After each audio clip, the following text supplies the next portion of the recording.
சும்மா கீழே இருக்கிறவனை போட்டு என்ன பண்ணக்கூடாது, அப்படியே நசுக்க கூடாது. கூடுமான வரைக்கும் எல்லோரிடத்திலும் அன்பாகவே இருங்கள், தாழ்மையா இருங்க. தாழ்மை உள்ளவனை கர்த்தர் உயர்த்திக்கிட்டே போவார், இன்னும் உயர்த்திக்கிட்டே போவார். அல்லேலூயா. ரெண்டாவது அதே வசனத்தை வாசிங்க பார்ப்போம். 1 சாமுவேல் புத்தகம் 17:34 திருப்பி வாசி. தாவீது சவுலை பார்த்து, உமது அடியான் என் தகப்பனுடைய ஆடுகளை மேய்த்து கொண்டிருக்கிற போது ஒரு விசை ஒரு சிங்கமும் ஒரு விசை ஒரு கரடியும் வந்து மந்தையில் இருக்க ஒரு ஆட்டை பிடித்து கொண்டது. இந்த சிங்கத்தினுடைய ஆவி நமக்கு தெரியும், பெருமையானவைகளை பேசும் வாய் அப்படின்னு பார்த்துட்டோம். இந்த கரடியின் வாய் என்ன? ஒரு விசை சிங்கமும் ஒரு விசை கரடியும் பிடித்து கொண்டது, நான் அவைகளை அந்த ஆட்டை பிடித்து கொண்டது. அடுத்த வசனம், நான் அதை தொடர்ந்து போய் அதை அடித்து அதை அதன் வாய்க்கு தப்புவித்தேன். கரடியின் வாய்க்கும் சிங்கத்தின் வாய்க்கும் தப்பு வச்சிருக்கிறார். அப்ப கரடியின் வாய் என்பது எதை குறிக்கிறது? வாசிங்க, தானியேல் புஸ்தகம் 7ஆம் அதிகாரம் 5வது வசனம் வாசிங்க. பின்பு கரடிக்கு ஒப்பாகிய வேறே 2ஆம் மிருகத்தை கண்டேன். அது ஒரு பக்கமாய் சாய்ந்து நின்று தன் வாயின் பற்களுக்குள்ளே 3 விலா எலும்புகளை கவ்விக்கொண்டிருந்தது. எழும்பி வெகு மாமிசம் தின்னென்று அதற்கு சொல்லப்பட்டது. கரடியின் வாய் என்ன சாப்பிடும்? வெகு மாம்சம். இதை நீங்க உலக பிரகாரமாக எடுத்துக்கலாம், அல்லது ஆவிக்குரிய விதத்திலையும் எடுத்துக்கலாம். உலக பிரகாரமா எடுத்துக்கிட்டீங்கன்னா, கடைசி காலத்தில் இருக்கக்கூடிய மிகப்பெரிய பாவமாக வேதம் சொல்றது பெருந்திண்டி. மத்திய எழுதின சுவிசேஷம் 24, 37, 38 புசித்தும் குடித்தும்னு இருக்கும். அதுக்கு விளக்கமாக ஆண்டவர் என்ன பண்ணுவாரு, லூக்கா எழுதின சுவிசேஷத்துல அந்த புசித்தும் குடித்தும் அப்படிங்கிறதுக்கு 21ஆம் அதிகாரம் லூக்கா எழுதின சுவிசேஷம் 34வது வசன வாசிங்க. 21:34. உங்கள் இருதயங்கள் பெருந்திண்டியினாலும், அதான் புசித்து பெருந்திண்டியினாலும், வெறியினாலும், குடித்து லௌகிக கவலைகளினாலும், அதுதான் பெண் கொண்டும் பெண் எடுத்தும். இதுக்கான விளக்கத்தை அங்க கொடுத்திருப்பாரு, லூக்கால கொடுத்திருப்பாரு. மத்திய 24, 37, 38க்கு லூக்கா 21 விளக்கம் கொடுத்திருப்பாரு. புசித்து குடித்து பெண் கொண்டு பெண் எடுத்து. அப்போ இந்த புசித்து குடித்துங்கிறதுக்கான ஒரு அர்த்தம் என்னன்னா, வெகு மாம்சத்தை சாப்பிடு, நல்லா சாப்பிடு அப்படின்னு அர்த்தம். அது உலக பிரகாரமான பாவம் இருக்கும். ஸ்பிரிச்சுவலி யோசிச்சிங்கன்னா, கடைசி காலத்துல மனுஷர்கள் எப்படிப்பட்டவங்களா இருப்பாங்கன்னா, தூஷிக்கிறவர்களாயும் வெகு மாம்சத்தை ஜனங்களை பட்சிக்கிறவர்களாயும் காணப்படுவார்கள். நீங்க தீமோத்தேயுக்கு எழுது 2 தீமோத்தேயு 3ஆம் அதிகாரம் 1-2 வசனம் வாசிங்க. மேலும் கடைசி நாட்களில் கொடிய காலங்கள் வரும் என்று அறிவாயாக. எப்படியெனில் மனுஷர்கள் தற்பிரியராயும் பணப்பிரியராயும் வீம்புக்காரராயும் அகந்தை உள்ளவர்களாயும் தூசிக்கிறவர்களாயும். என்னவோ தூஷிக்கிறவராயும். சிங்கத்தின் வாய்க்கு 2வது பார்ட், அதை நான் சொல்ல மறந்துட்டேன், அதை மட்டும் சொல்லிடுறேன். கரடி நம்ம கத்தரிசித்தமானால் அப்புறம் பார்க்கலாம். அந்த சிங்கத்தினுக்கு 2வது என்ன இருக்குதுன்னு கேட்டீங்கன்னா, நம்ம வாசிச்ச வசனத்துல சிங்கத்தின் வாய் அப்படின்னு பார்த்தோம் இல்லையா, வெளிப்படுத்தல் 13:5. 1 பெருமையானவைகளையும், 2 தூஷிக்கிறதும். 2வது இந்த கடைசி காலத்தில் இருக்கிற மிக முக்கியமான விஷயம், விசுவாசிகளுக்குள்ள இருக்கிற விஷயம், தூஷிக்கிற சுபாவம். அதாவது தூஷிக்கிறதுனா என்னங்க, நாங்க புறம் பேசுறது யூஸ்வலா உங்களுக்குள்ள இருக்கு. சபையில உட்காந்து புறம் பேசுறதுன்னு ஒண்ணு இருக்கு, விசுவாசி குடும்பத்தை பத்தி பேசுறது இருக்கு, ஊழியக்கார குடும்பத்தை பத்தி பேசுறது, அது எல்லா காலத்திலும் இருக்கு. அது சரின்னு சொல்லல, தப்பு. சபைக்கு வருது நம்ம எதுக்கு வரோம்னா, இன்னொரு குடும்பத்தை பத்தி பேசவோ இன்னொரு ஆளை பத்தி பேசவோ வரல. இங்க வந்தது கர்த்தரை ஆராதிக்கிறது, அதோட நிறுத்திடணும். ஆனால் இப்போ கடைசி காலத்தில் பார்த்தீங்கன்னா, இந்த ஃபார்வர்ட்னு ஒன்று இருக்கு. அது ஃபேஸ்புக்கில் ஃபார்வர்ட் பண்றீங்களோ, அல்லது வாட்ஸ்அப்பில் ஃபார்வர்ட் பண்றீங்களோ, அல்லது யூடியூப்ல ஷேர் பண்றீங்களோ, இந்த தூஷிக்கிறது இப்போ நிறைய ஆகிட்டே வருது. தூஷிக்கிறது இது கடைசி காலத்தில் இருக்கிற பாவம்னு 2 தீமோத்தேயு 3 அவர் சொல்றாரு, 1-2. இப்போ சபைகளை குறித்து, ஊழியக்காரர்களை குறித்து, விசுவாசிகளை குறித்து நிறைய தூஷிக்கிறது வந்துகிட்டே இருக்கு. இதை ஒரு வேலையாக இந்த ஆவி உடையவர்கள், தூஷிக்கிறதுக்குலாம் அந்த ஆவி வேணும், பிசாசின் ஆவி வேணும், இருந்தால் தான் செய்ய முடியும். சிலர் இதை என்ன சொல்றாங்கன்னா, கண்டித்து உணர்த்துதல்ங்கிறாங்க. கண்டித்து உணர்த்துதல் வேறு, தூஷிக்கிறது வேற. கண்டித்து உணர்த்துனா என்ன? இப்போ ஒரு ஆள் தப்பு பண்றாரா, அவரை கூப்பிட்டு, பா நீ இந்த மாதிரி பண்ற, பவுல் சொல்றாரு, நான் சொல்லல, பவுல் சொல்றாரு. அவர் சொல்றாரு, அவன் தப்பு பண்றானா அவனை கூப்பிட்டு சொல்லு, கேட்கலையா 2-3 பேரை கூப்பிட்டு சொல்லு, போய் சொல்லு. அப்படியும் கேட்கலையா அவனை அப்படியே ஆண்டவர்ட்ட ஒப்படைச்சிருட்டார். இவ்வளவுதான் அதோடைய ஃபார்முலா. ஒரு சிலர் என்ன நினைக்கிறாங்கன்னா, ஆரம்பிக்கும் போது தூஷிக்க ஆரம்பிக்கும் போது அவங்களுக்கு தெரியல, அவங்க என்ன நினைக்கிறாங்கன்னா, இவங்க தப்பு பண்றாங்க, என் இருதயம் பொறுக்கல, இவங்களை எப்படியாவது ஜனங்களை இங்கிருந்து காப்பாத்துறேன் அப்படின்னு நினைச்சுக்கிட்டு அந்த ஊழியக்காரங்களை பத்தி கொஞ்சம் போடுறாங்க. இது ஆரம்பத்தில் அவங்களுக்கு நல்லது மாதிரி தெரியுது. கிதியோன் ஏபோத்தை உண்டாக்கினா அது பின்னாட்களில் கன்னியாய் மாறியதுன்ற மாதிரி இவங்க பின்னாட்களை என்னன்றாங்கன்னா, இதை ஒரு ஊழியமா செய்ய ஆரம்பிச்சிடறாங்க. அதுக்கப்புறம் திட்டுறதே வேலை, தூஷிக்கிறதே வேலை. அதுக்கப்புறம் என்ன ஆயிடுதுன்னு கேட்டீங்கன்னா, தூஷிக்கிறதுக்கு ஒண்ணும் இல்லாட்டி தேடுறாங்க ஊழியக்காரனை பத்தி. அப்படியே ஏதாவது கிடைக்குமா, எந்த ஊழியக்காரன் கிடைப்பானா அவனை, ஏன்னு சொன்னா இன்னொரு அது அவங்க அப்படி இருக்கிறதுக்கு யார் காரணம்னா வேற யாருமே இல்லை, விசுவாசிகள் நீங்கள் மட்டுமே காரணம். ஏங்க எங்களை சொல்றீங்க, நாங்க என்ன பண்ணோம்?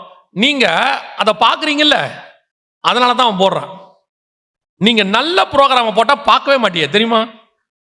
நீங்க ஒரு நல்ல செய்தியை, ஆவிக்குரிய செய்தியை போடுங்க, 500 பேர் பார்ப்பீங்க, இல்லை ஒரு 1000 பேர் பார்ப்பீங்க. ஆவிக்குரிய 7 வழிகள் போடுங்க, 1000 பேர் தான் பார்த்திருப்பான். பரலோகத்துக்கு செல்வது எப்படி, 2000 பேர் பார்த்திருப்பான். மகிமையின் மேல் மகிமை 750 பேர் பார்த்திருப்பான். இப்படி போடுங்க.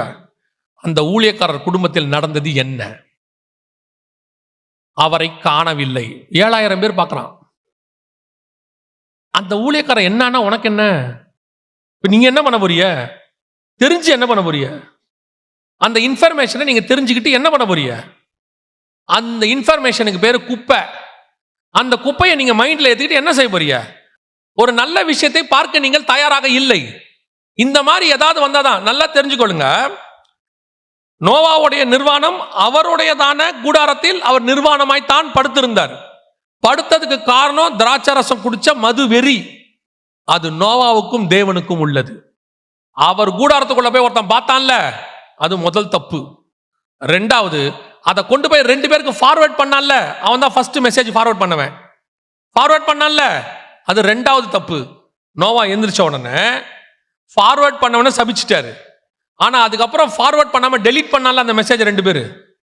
சிச்சி இதெல்லாம் ஃபார்வர்ட் பண்ண வேண்டாம், டெலீட் பண்றான்ட்டு போயிட்டு துணி போட்டு 3 நாள்ல அவனை ஆசீர்வதிச்சிட்டாரு. இவ்வளவே நீங்கள் ஃபார்வர்ட் பண்ற மெசேஜுக்கும் டெலீட் பண்ற மெசேஜுக்கும் கிடைக்கிற கிரெடிட்ஸ். ஒருத்தனுடையதான பாவத்தையோ ஒருத்தனை பத்தி தூஷிக்கிறதையோ அது விசுவாசியோ, நான் வெறும் ஊழியக்காரன் சொல்லல, சக விசுவாசியோ செய்யும் போது வெரி கேர்ஃபுல். சபைக்குள்ள ஏதோ ஒரு விசுவாசியோட பையனோ பொண்ணோ ஏதோ ஒரு தப்பு பண்ணிட்டாங்க, அந்த பிள்ளைகளுக்கு ஜெபம் பண்ணுவீங்களா இல்ல அதை எடுத்துக்கிட்டு சபை முழுக்க பரப்புவீங்களா? சபையில ஒரு தப்பு நடக்குது, யாரோ ஒருத்தர் வாழ்க்கையில் ஏதோ நடந்துருச்சு, ஒரு தப்பு செய்யாதவங்க யாரும் இல்லை, அதான் திருப்பி சொல்லுவேன், தப்பு செய்யாதவங்க யாரும் இல்லை, ஏதோ நடந்துருச்சு, இமிடியேட் நீங்க என்ன பண்ணணும் தெரியுமா? அதுக்காக உன் இருதயம் பரிதவிக்கணும். அதுதான் கிறிஸ்துவின் இருதயம். அதை தூஷிக்கிற தோணம் வருதுன்னா அது பிசாசின் இருதயம். இன்னொருத்தர்கிட்ட சொல்லி அதை கேவலப்படுத்தணும்னு நினைச்சினா அது பிசாசின் இருதயம். இல்ல ஐயோ ஆண்டவரே இவங்களை காப்பாத்துங்க, அந்த சகோதரி உடஞ்சிடுவாங்களே, அந்த சகோதரன் உடஞ்சிடுவாரு, அந்த குடும்ப சபைக்கு வராம போயிடுமே, அப்பா அவங்களை நீ போட்டு முழங்கால் போட்டினா யாரும் பார்த்திருக்க மாட்டாங்க. ஏன்? அந்த குறிப்பிட்ட குடும்பம் கூட பார்க்காது. ஆனா பரலோகம் உன்னை வாட்ச் பண்ணிக்கிட்டே இருக்கும். இவனுக்கு இவ்வளவு நல்ல இருதயம் இருக்குன்னு கர்த்தர் உன் குடும்பத்தில் அந்த ஆசீர்வாதத்தை கட்டளையிட வல்லமை உள்ளவராய் இருக்கிறார். இயேசுகிட்ட ஒன்னே ஒன்று கத்துக்குங்க, நான் முடிச்சிடறேன். தன்னை ஒருத்த மறுதளிச்சிட்டான், 1 தடவைக்கு 3 தடவை மறுதளிச்சுட்டு அடுத்து அவனை வர சொல்றாரு. அவன் வரான் பார்க்க அவரை. நீங்க போய் பாருங்க, ஒரு தடவை கூட ஏன் அப்படி செஞ்சேன்னு கேட்க மாட்டார். ஒரு தடவை கூட கேட்க மாட்டாரு. மறைமுகமாகவும் கேட்க மாட்டார், நேரடியாகவும் கேட்க மாட்டார். அவங்ககிட்ட கேட்பாரு, என் ஆடுகளை. எவ்வளவு பெரிய பொறுப்புக்கு திருப்பி கொடுக்குறாரு பாருங்க. அவன் நம்மளா தான் என்ன பண்ணுவோம், மறைமுகமாவது ஒரு குத்து குத்திடுவான் இல்லையா? மறைமுகமா என்ன செஞ்சிருவான், குத்திடுவான். ஒரு பையன் தப்பு செய்யறான்னா அவன் ஏன் பையன் தப்பு செய்யறான்னு தான் பார்க்கணும், அவன் திருந்தணும் தான் நினைக்கணும். ஒரு 15 வருஷத்துக்கு முன்னாடி ஒரு வாலிப பிள்ளை பையன் ஒருத்தன் ஊழியத்துக்கு வந்த புதுசுல ஒரு தப்பு பண்ணிவிட்டான். ஒரு பாஸ்டர் கூப்பிட்டு என்ன சொன்னாரு, அந்த பையன் தப்பு பண்றான், அவனை இது பண்ணுங்க, அந்த பையனை அப்படி பண்ணுங்க என்ன சொன்னார். நான் சொன்னேன், அந்த வயசுல அவன் அந்த தப்பை தான் செய்வான். யார் செய்யல, அவனை திருப்பி உருவாக்கணுமா இல்ல அவனை கொல்லணுமா? நான் சொல்லுவேன், இன்னைக்கு அவன் திருமணமாகி பிள்ளைகளோட நல்ல ஊழியம் பண்ணிக்கிட்டு இருக்கான். அன்னைக்கு மட்டும் அவனை கொண்டு இருந்தோம்னா அவன் ஆண்டவரோட தூரம் போயிருப்பான். கிறிஸ்தவம் என்பது விழுந்தவனை கல்லெறிந்து கொள்ளுவதல்ல, விழுந்தவனை எழுந்து நிற்க பண்ணுவது. அதான் கிறிஸ்தவம். சபைக்குள்ள ஒருத்தர் கூட தூஷிக்கிறவளா இருக்கக்கூடாது. ஒருத்தரை பத்தி இன்னொருத்தர்கிட்ட பேசாதீங்க. ஒருத்தரை பத்தி இன்னொருத்தர்கிட்ட பேசுறீங்கன்னா நல்ல விஷயங்களை மட்டும் பேசுங்க. பைபிள் அதான் சொல்லுது, பக்தி விருத்திக்கு ஏதுவான நல்ல வார்த்தைகளையே பேசுங்கள். தூஷிக்கிறது பிசாசின் சுபாவம், அதை மன்னித்து மறப்பது கிறிஸ்துவின் சுபாவம். நீங்கள் கிறிஸ்துவின் சாயலுக்கு ஒப்பாய் மாறணும். இல்லைன்னா அந்த சிங்கத்தினுடையதான ஆவி, அந்த கரடி, அந்த சிங்கம் உங்களை ஜெயிச்சிரும். காட்டு மிருகம் என்ன செஞ்சிடும், ஜெயிச்சிரும். ஒருவேளை இது வரைக்கும் யாரையாவது அப்படி பேசி இருந்தீங்கன்னா, யாரை பத்தியாவது பேசி அவங்க இருதயத்தை புண்படுத்தி இருந்தீங்கன்னா தைரியமா போய் மன்னிப்பு கேட்டுருங்க. அந்த மன்னிப்பு உங்களையும் உங்கள் குடும்பத்தையும் காப்பாத்திரும். இல்ல அவங்க செஞ்சது அப்படித்தான், எனக்கு தெரியும், அவங்க உண்மைதான் செஞ்சாங்க. ஆமா, அவங்க உண்மைதான் செஞ்சாங்க. ஆனா அதை பேசுற அதிகாரத்தை உங்ககிட்ட யாரும் கொடுக்கல. அவங்கள பத்தி பேசுற அதிகாரத்தை கர்த்தர் யாருக்கும் கொடுக்கல. உங்களுக்கு கொடுத்த அதிகாரம் என்பது இன்னொருத்தருக்காக ஜெபிக்கிற அதிகாரம் மட்டும்தான் கர்த்தர் கொடுத்திருக்கிறார். அல்லேலூயா. நாம் ஜெபிக்க போகிறோம். மேந்திரிக்கலாமா நம்ம தேவ சமூகத்தில்? இந்த காட்டு மிருகங்களை ஜெயிக்கிறது தான் கர்த்தருடையதான திட்டம். ஆரம்பத்திலிருந்து அந்த மிருகம் முதலாம் ஆதாமை ஜெயிச்சிருச்சு. அதனாலதான் ஆண்டவர் முதல்ல காட்டு மிருகத்தை ஜெயிச்சுட்டு ஊருக்குள்ள வருவார். உங்களுக்கு எனக்கும் அதே பொறுப்பு இருக்கு. நம்மளை சுத்திலும் நிறைய காட்டு மிருகங்களுடைய ஆவிகள் சுத்திக்கிட்டு இருக்கு.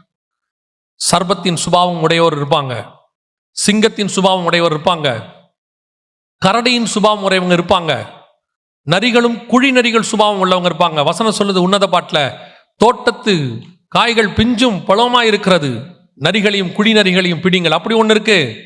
ஓநாய்கள் இருக்கு, பைபிள்ல இருக்கு. இன்னும் இத்தனை மிருகம் இருக்கு. கடைசியா பாதாளத்திலிருந்து ஏறி வருகிற மிருகம் இருக்கு, அந்தி கிறிஸ்துவின் ஆவி இருக்கு. இத்தனை மிருகங்களை வேதம் சொல்லுகிறது.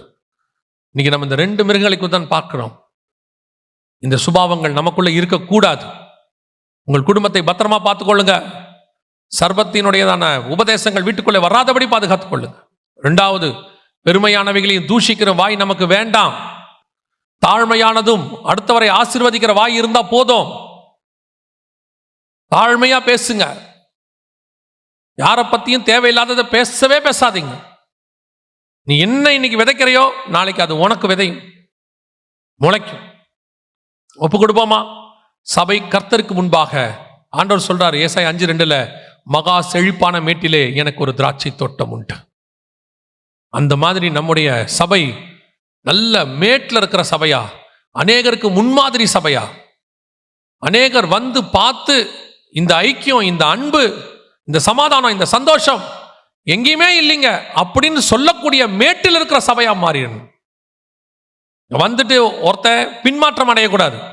அங்க இருக்கிற விசுவாசிங்க எல்லாம் ரொம்ப மோசம், அடுத்தவங்களை பத்தி பேசுறாங்க, எங்க குடும்பத்தை பத்தி பேசுனாங்கன்னு போயிடவே கூடாது. அது நீங்க இடரல் உண்டாக்குறது. கர்த்தர் சொல்றாரு, இடரல் உண்டாக்குறவனுக்கு எந்திர கல்லு. ஒப்பு கொடுப்போமா தேவ சமூகத்துல? நல்ல தகப்பனே, எங்கள் சபை உமக்கு முன்பாக இருக்கிறது ஆண்டவரே.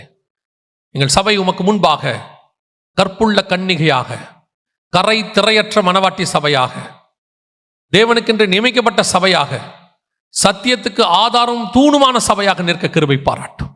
ஆசீர்வதியும் எங்கள் சபை விசுவாசிகள் அத்தனை பேரும் பவுல் சொல்லுகிறது போல ஆண்டவரே, உங்களை நாங்கள் மாதிரிகளாய் வைத்து போகிறோம் என்று சொல்லபடி இந்த பட்டணத்துக்கே எங்கள் விசுவாசிகள் மாதிரிகளாக இருக்கட்டும். மாதிரிகளாக எங்கள் விசுவாசிகளை பார்க்கிறவர்கள், இது இந்த சபையின் விசுவாசி கர்த்தருடைய சுபாவம் வெளிப்படுதுன்னு சொல்ற அளவுக்கு மாதிரிகளாக மாறட்டும். கிருபையுள்ள கரத்தில் எங்களை தாழ்த்துகிறோம் எங்கள் ஆண்டவர் இயேசு கிறிஸ்துவின் நாமத்தில் பிதாவே.